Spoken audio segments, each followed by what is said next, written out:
Pour améliorer votre revenu net en optimisant votre marge et en réduisant votre charge fiscale, voici des stratégies qui pourraient vous être utiles. 1. Réduisez les coûts opérationnels non essentiels. Analysez vos dépenses récurrentes pour repérer les postes de coûts superflus ou sous-optimisés, frais de bureau, abonnements, frais de déplacement.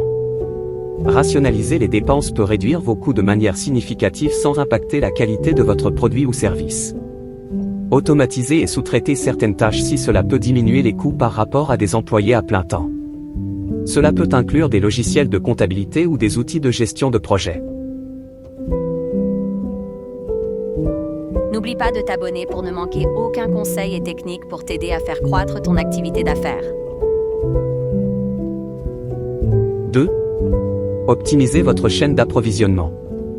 Négociez avec vos fournisseurs, en maintenant de bonnes relations, vous pouvez obtenir des tarifs plus avantageux, des remises pour paiement anticipé ou des conditions de livraison plus flexibles.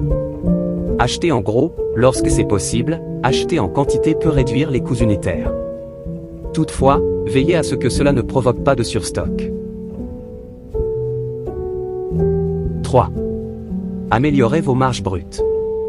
Ajustez vos prix en fonction de la valeur perçue, évaluez la perception des clients pour augmenter vos prix sans impacter la demande. Lancez des offres ou des gammes premium, proposez des services supplémentaires ou des produits à plus forte marge qui répondent à une demande spécifique.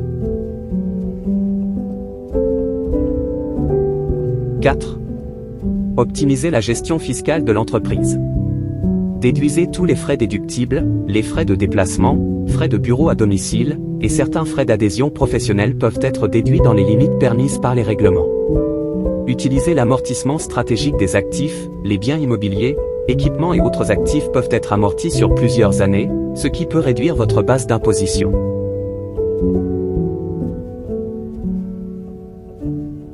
5. Explorez les crédits d'impôt et subventions.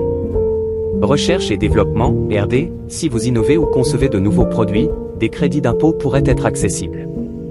Subventions sectorielles, certaines industries reçoivent des subventions gouvernementales ou locales pour soutenir la croissance, l'expansion ou l'emploi. 6. Optimisez la structure juridique de votre entreprise.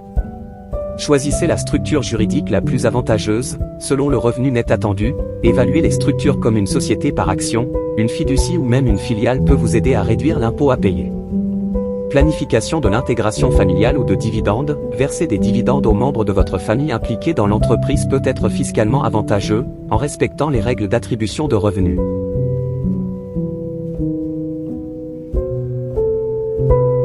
7. Limitez les frais fixes en misant sur la flexibilité.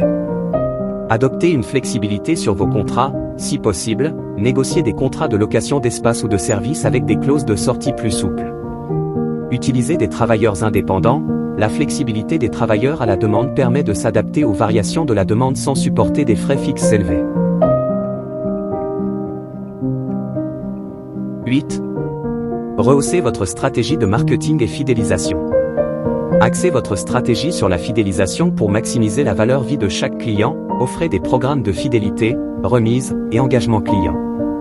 Privilégiez le marketing numérique, comparé aux méthodes traditionnelles, le marketing numérique permet un ciblage précis et un suivi ROI optimal.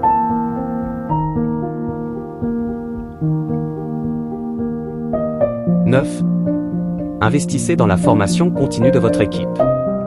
Développer les compétences internes, former vos employés peut non seulement réduire le turnover, mais aussi améliorer l'efficacité, limitant ainsi les besoins en recrutement externe.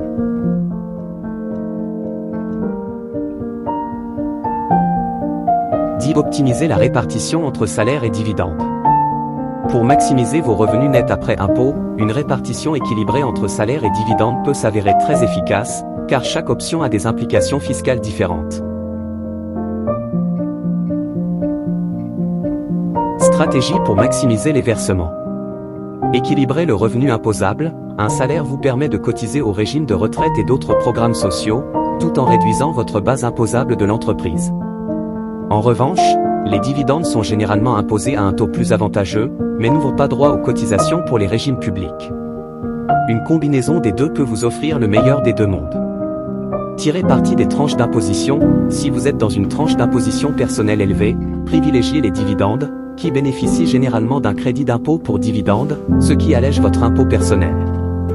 Optimisez les versements familiaux. Si certains membres de votre famille travaillent ou participent dans l'entreprise, les dividendes peuvent être répartis entre eux, réduisant ainsi le revenu global imposable. Assurez-vous de respecter les règles fiscales pour éviter une réattribution fiscale abusive. Limitez l'impôt différé. En prenant un dividende pour une partie de votre rémunération, vous pouvez laisser une plus grande part des profits dans l'entreprise et différer ainsi l'imposition sur ces bénéfices jusqu'au retrait. C'est particulièrement avantageux si vous réinvestissez dans des projets d'expansion.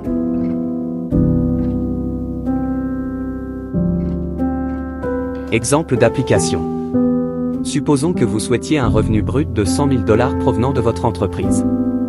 Un versement de $50 000 en salaire et $50 000 en dividendes vous permettrait de diversifier vos sources de revenus, de cotiser à la retraite et de bénéficier d'un taux d'imposition réduit sur les dividendes. En ajustant le ratio chaque année selon votre situation fiscale, vous maximisez le montant net perçu tout en profitant des avantages fiscaux de chaque type de versement.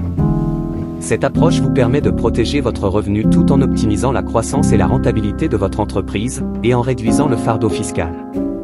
Ces mesures peuvent avoir un impact direct sur votre marge nette et limiter votre charge fiscale, contribuant à la croissance de votre rentabilité nette.